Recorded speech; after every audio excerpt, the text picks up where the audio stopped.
You wanted the best. You've got the best podcast. The hottest podcast in the world. The Chris Voss Show, the preeminent podcast with guests so smart you may experience serious brain bleed. Get ready. Strap yourself in. Keep your hands, arms, and legs inside the vehicle at all times, because you're about to go on a monster education roller coaster with your brain.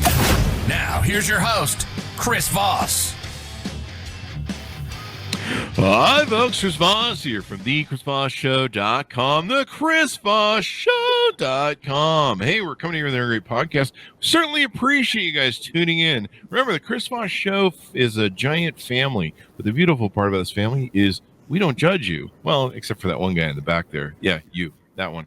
Anyway, not you. I'm not pointing at you, David, just so you know. I kind of look like I was pointing at you. So the guy way in the back, you can see him too, right, David? Anyway, guys, thanks for coming to the show. We have a brilliant author on the show with us, and he's going to be talking about his latest book that just came out January 25th, 2022. In the meantime, you want to go to youtube.com/Chris Voss, hit the bell notification button. You can see all these wonderful videos, and they're free for a limited time, so you want to go get that deal while it's still available at youtube.com. Go to goodreads.com/Chris Voss. You can see my books and everything, reading and reviewing over there. All the groups on Facebook, LinkedIn, Twitter, Instagram, etc., etc. Go support the show. Give it a great review on Apple Podcasts. And also, as well, go see our killer freaking LinkedIn newsletter. That's just killing it over there in our big 132,000 LinkedIn group. Today, as always, just these amazing authors. We put them in the Google machine, and it just spits them out and says, these are brilliant. You should have them on the show. And then we call them up, and they go, yeah, we'll do the show. Today, we have David S. Rudolf on the show. He is the author of the newest book, as I mentioned, that came out just shortly a week or two last month, American Injustice, Inside Stories from the Underbelly of the Criminal Justice System. So this is going to be pretty insightful. What we're going to learn from his experience in being an attorney. He is one of the preeminent trial attorneys in the country, and he specializes in high-profile and complex criminal and civil cases. He has been listed for more than 25 years in the best lawyers in America and was one of only 3 criminal defense lawyers selected for the inaugural class of the North Carolina Lawyer Hall of Fame. In recent years, in addition to his work defending individuals accused of crimes in federal and state courts, he has successfully represented individuals in civil rights litigation against law enforcement agencies arising from wrongful convictions. He received the worldwide acclaim for his representation of Michael Peterson in The Staircase on Netflix, so you may have seen him on TV. Welcome to the show, David. How are you? Thank you, Chris. I'm great. Thank you for having me. Honor to have you, sir. Honor to have you. Congratulations on the new book. Give us your plug so people can find you on the interwebs. Well, the book is American Injustice. I've got I just happen to have a copy here. Right there it is. They give you one for free? They did. They didn't make me buy it. And you can follow me on davidsrudolf.com. That's my website. Then it's the same on Twitter. It's the same on Facebook. We try to stay consistent, and hopefully you'll visit me on one of those platforms. The question to you is, what motivated you want to write this book? Yeah, Chris, it was a long time coming. I've been practicing law for more than 45 years, and I always thought about writing a book, but it was really the experience I've had in the last 15 years since that Netflix documentary that you mentioned, The Staircase. Mm-hmm. And it really struck me in that case that there was an abuse of power that ended up causing my client to spend 8 years in prison for something I never believed he did. Wow. And after that case, I got very involved in wrongful conviction work. Mm-hmm. And it just became clear to me that I needed to talk to more than 12 people at a time. I spent my whole career talking to a jury box, and I just wanted to expand my reach, and hopefully the book does that. There you go. So give us an overall arcing of the book so people can kind of get an idea of what's inside. Yeah, well, what I did was I tried to follow one case from in 1976 when I was a baby lawyer in New York, and this gentleman was a black defendant in a small town in eastern North Carolina. And so I follow his story through the book, and I follow my story in terms of where I am and what I'm doing at various points, just to sort of contrast where we were. But then in 2013, we come together because I find myself representing him after he served almost 40 years for something he didn't do. Wow. And so that's sort of the thread through the book. But the book is filled with human stories about how abuses of power in the criminal justice system have impacted innocent people. And it's not a I'm a great lawyer book. It's not a pay on to me. It's really designed to tell the stories of these people so that your listeners can understand just how wrong the criminal justice system can go and how horrendous the results are. Yeah, we definitely have seen, between videos of Floyd, his name escapes me, George Floyd, and, all sorts of other things. I mean, I've seen videos of cops planting drugs that people will take and do. And so what are some of the different misconducts or abuses of power that you've seen that you talk about in the book? Well, the book tries to cover as broad a gamut of these things as possible. For example, we have suggestive lineups that are often conducted. We have fabricated statements or confessions. There's a chapter on junk science. There's a chapter on informants, jailhouse snitch. There's basically a chapter on each of the abuses that I saw in these various cases. And rather than just talking about them in the abstract, I try to link it to a story. And so you can see the case develop from the very beginning to the very end. And you see how these abuses arise and why they arise and the impact they have. I think there was some really high profile stuff recently. You've seen some bad cops where they have to, I think it was the Chicago 7 or something like that, where they had to go and unravel like all their cases. Well, yeah, there was a detective in Chicago. He was actually a leader of a homicide unit called John Burge, Burge. And he's probably cost the city of Chicago in excess of $100 million in jury verdicts. And he would basically fabricate confessions. He would either coerce people into confessing, or he would simply fabricate a confession. And this went on for years and years. And once he got caught, it sort of all came tumbling down. And then wasn't there recently a lab tech, a gal, I think it was a woman. She was a lab tech, and she was like meddling in the drug testing, I think. Yeah, well, I think that what you're referring to is in Massachusetts. But there have been lab scandals, and that's a whole area of abuse of power. There's been lab scandals in Massachusetts, in Texas, in North Carolina. Invariably, these labs are associated with the police or the statewide law enforcement agency. They're not independent. And because of that, there's a real incentive, if you will, to favor the prosecution and help the other investigators make their case. And that has happened in state after state after state. I didn't even know they did that. That's a real problem, not being arm's length.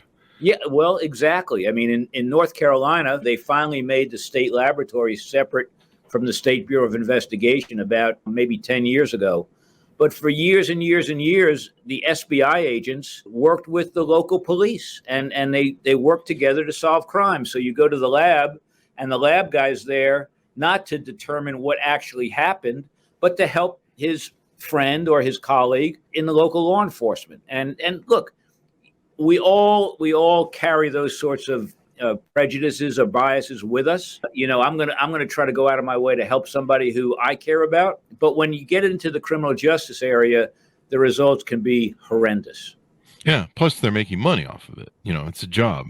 Well, that's right. Although the interesting enough, Chris, the prosecutors come into these cases, and the defense will hire experts, and they'll yell and scream about how we're just paying these experts to come in and make up stuff. But meanwhile, their own experts have their own biases, and they're making their salaries, and they're helping, their buddies. So, I'm not sure the prosecutors really see the conflict that these folks have. Well, it's a conflict of convenience too. I mean, one of the things that really surprised me was in learning more and more about our prison industrial complex system that feeds itself. I mean, I've had friends that committed crimes and got out on parole, and the whole system is meant to bang you back and keep you inside of it, because it's one of the biggest fighters of money and spending lobbying against legalization of marijuana was the prison systems and the sheriff's departments, because it's jobs. It's about jobs. Well, what happened during the drug wars, starting with Ronald Reagan and his wife and, Just Say No and all of that stuff, was you had the criminalization of mere drug use, which really was a public health issue. It should have been treated the way smoking was treated. Mm-hmm. But it wasn't. Instead, we criminalized it all. And so that led to huge numbers of individuals being incarcerated. Well, where are we going to keep them? We have to build prisons. Where are we going to build the prisons? We're going to build them where the land is cheapest. Where is the land cheapest? Out in the country. So you build all these prisons out in the country. And then what's the major industry in that county? It's the prison and all the related services. Mm-hmm. So now, if it comes time that you want to cut back on that, and we're going to start closing prisons, it's like closing the auto factories or the coal. Yeah. You're taking people out of their livelihoods, and it's a real problem. And I mean, some places in the South, the whole town relies on the prison being the number one employer and income base. And not just in the South, all over the country, really. Really? Wow. Countries like I think it's Uruguay, and I think there's a few other countries that have totally legalized drugs. I think Amsterdam, whatever country that is. It's Monday for me. Brain isn't working. That or the coffee still needs to kick in. But, they legalized drugs. And I think I was hearing that Uruguay hasn't had someone die of heroin ever since they started their legalization program. It's interesting, Chris. Now that opioids have become sort of the drug of choice, the problem drug, which is, mostly, frankly, used by poor white rural populations. Mm-hmm. Now, all of a sudden, instead of just treating that as a criminal problem, the police carry around antidotes so that someone who is overdosing on an opioid can be given a shot to prevent them from dying. Now, I'm not criticizing that, but you contrast that with the way crack cocaine was treated back in the 80s and 90s. And it's a pretty dramatic difference about how people are viewing the drugs. And it led to enormous problems, social problems in inner cities. And those problems still exist. And the amount that we spend on it is insane, especially, a lot of these guys who get out, who spent 40 years in prison, they get millions of dollars, which they should. I have no problem with that. I mean, you really can't even put a price on taking away someone's life, especially if they have children or family. The destruction that goes on with that is insane. Do you talk anywhere in the book about reforms that we need to make, what we need to do to change things in the future? I do, and I have a number of ideas about that. I think, first of all, we really have to recognize that change comes from the bottom up in these systems, not from the top down. So we can't depend on senators and congressmen or state legislators to reform all this. It has to come from the local level. And what people don't realize is that on an everyday level, it's your local prosecutor, your local county sheriff, your local police chief who really sets the tone for what law enforcement is going to be doing on a day-to-day basis in your community.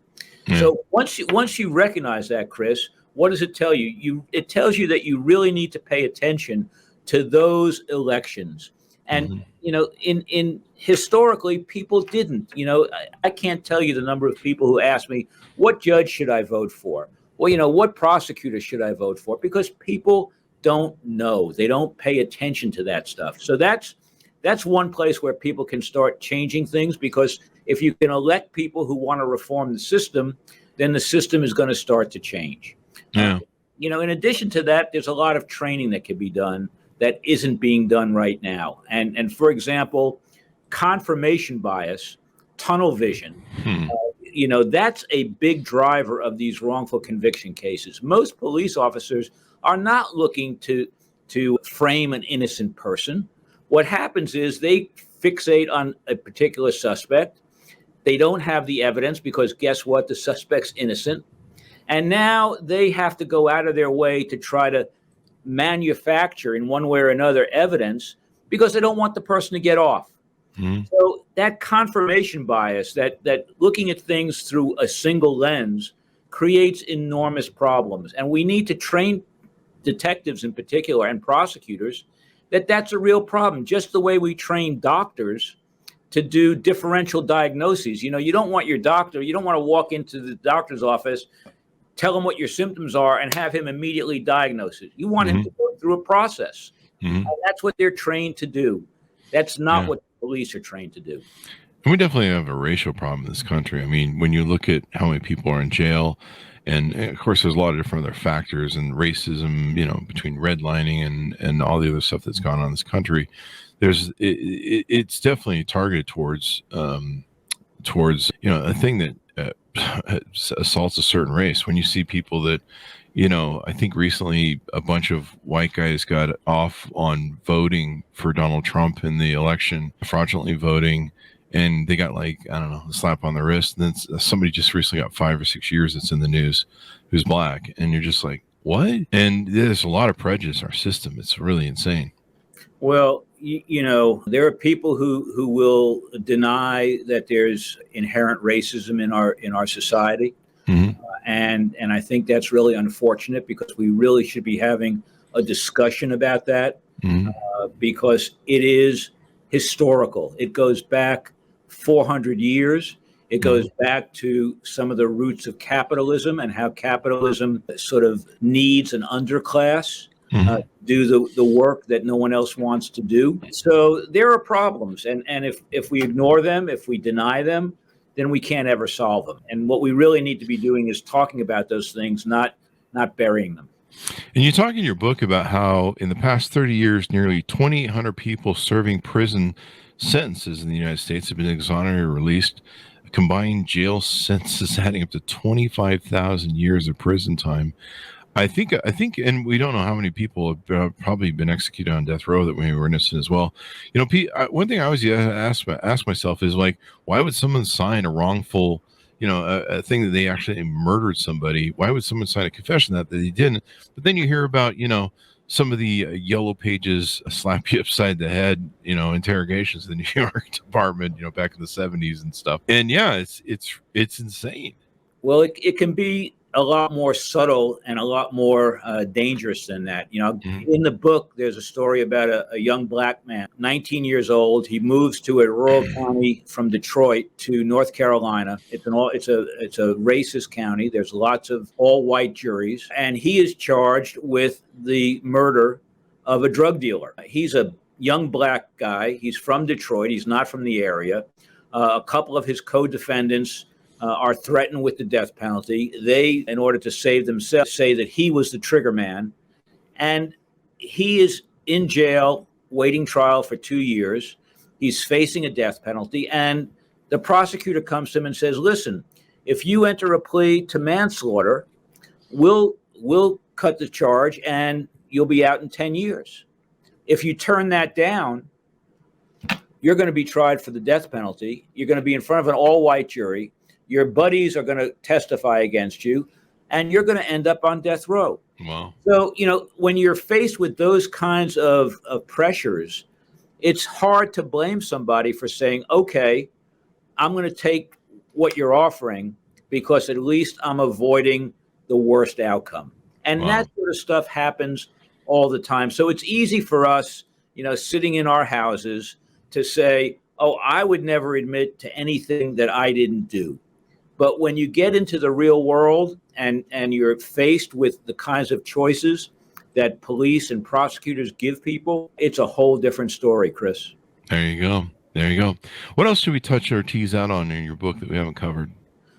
Well, you know, I think we talk some about the fact that, you know, it's not all black and white in the criminal justice system. And there's a chapter about a young man I represented who was executed. And, you know, he had a horrible upbringing, you know, he was abused and tortured, and he ended up committing a horrible crime. But, you know, at the end, when he was getting ready for his execution, he asked me if I would sit in the room, you know, in the witness room. to sort of be with him.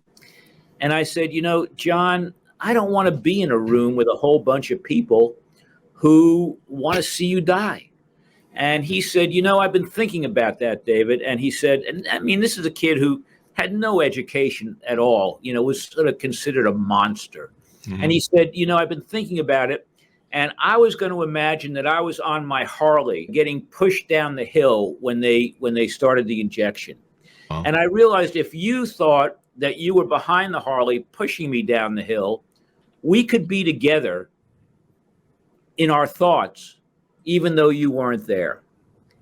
And it was like, wow, I mean, that this kid could come up with that concept to spare me from being in the room when he was put to death was just mind-boggling to me. And it just shows you that there's humanity in every man, and we can't just ignore the influences that people have that cause them to do some of the unbelievably horrible things that they end up doing. There's always a reason.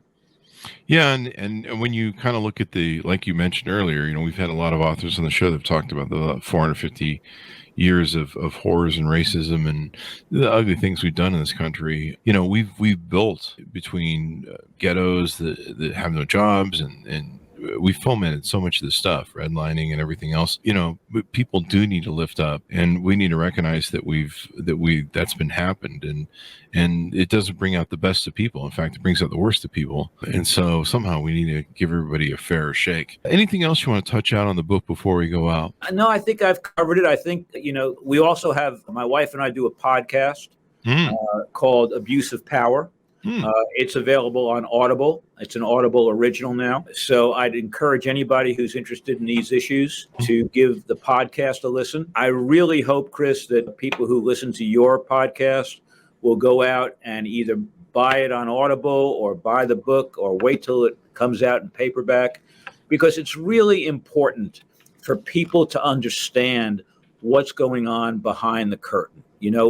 We have this image of the criminal justice system in this country, and the reality is not consistent with the image. And so what I've tried to do in the book, through interesting stories, through stories that will grab people's attention, is to illustrate just how much distance there is between reality and the patina of the justice system.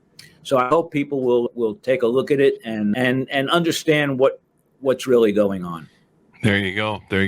Well, thank you very much for coming on the show. Did we get your plugs in that round out so people can find you on the interwebs? Well, yeah, you can find me at davidsrudolf.com is my website. And then at Facebook, it's David S. Rudolf. Twitter, it's David S. Rudolf. LinkedIn, it's David S. Rudolf. And I'm on all of those platforms. The only thing I'm not on these days is Instagram. I just haven't ever figured that out. It's hard. It's, where everyone's at. Wait till you try TikTok. That's always a lot of fun. That's my daughter's platform. There you go. Well, thank you very much for being on the show and spending some time with us today. Hey, Chris, thank you so much for having me. Thank you. And everyone, go order the book wherever fine books are sold. American Injustice, Inside Stories from the Underbelly of the Criminal Justice System. January 25th, 22 is when it came out. You definitely want to pick that baby up and really understand what's going on in our country. And not only that, the money we waste on this. I think it was Ehrlichman who admitted that the Nixon administration whole war on drugs was started to target minorities, which is sad, and we still live with it. Also go to goodreads.com/Chris Voss, youtube.com/Chris Voss, all our groups on LinkedIn, Twitter, Instagram, all those different places. Thank you for tuning in. Be good to each other, and we'll see you guys next time. And